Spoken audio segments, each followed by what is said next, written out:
Why is it that Health and Human Services does not provide additional funding for individuals with children that have destructive autism?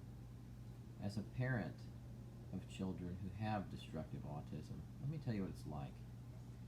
In a single calendar year, I had to replace a dishwasher, a stove, get the refrigerator fixed twice, replace a dryer, replace a washer. All of these things broke within months of each other. And this was all on account of what I was dealing with. My walls in my house were defaced, and we had chemical containers that had holes stabbed in them. We had soap dispensers that were destroyed. And it might not sound like a lot, but when you're on a fixed income, you're on Social Security, it's very expensive to replace all of these things. It costs a lot of money. And so the situation is that I'm advocating with this video and my writings for additional funding in cases where children have documented cases of destructive autism.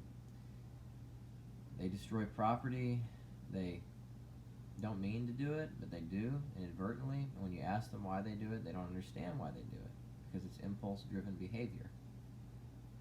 And sometimes there's brain damage in some cases due to substance abuse or other types of abuse by one or both parents. I mean, there's a lot of different factors that can affect the behavior of a child who has autism. And when they end up with FAS and other complicated conditions, it causes all kinds of behavioral concerns. And what ends up happening in most cases for children like that is that the home ends up having either furniture and doors, door locks, and locks on the appliances and controls specifically designed to withstand children who have that condition, the destructive autism and other complicated behavioral disorders.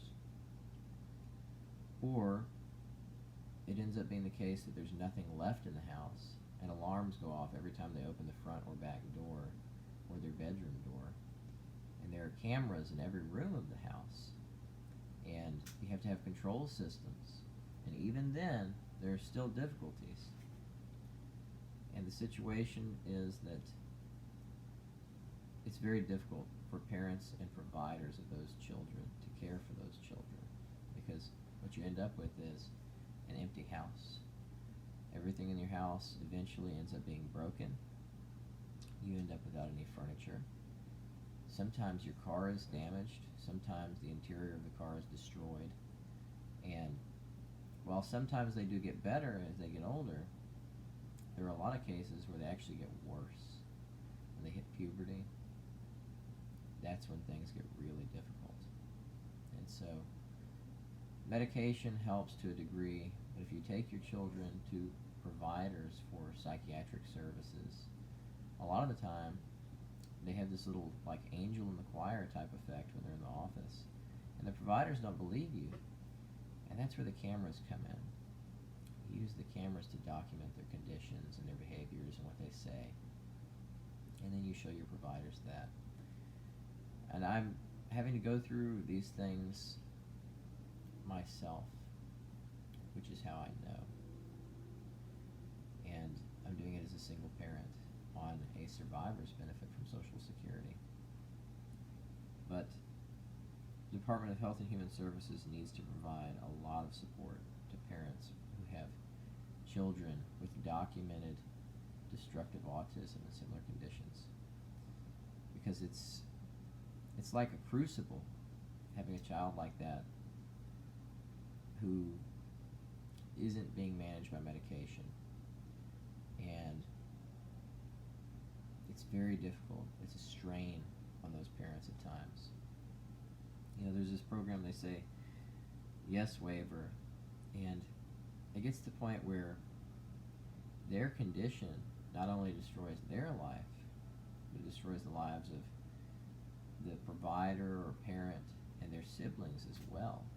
So it ends up being a case where nobody in the house has anything, and your ability to go out in public is affected, Their ability to socialize with their children is affected. Their peers generally don't like dealing with them if they're, very controlling or possessive. And sometimes they say things when they get angry with people that are very derogatory or mean. And they exhibit physical aggression.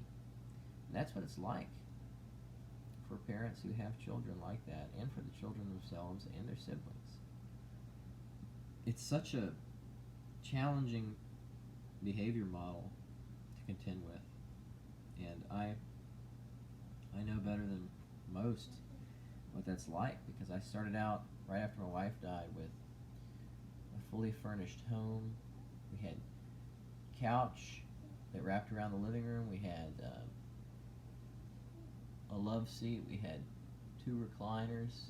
I had 2 desks.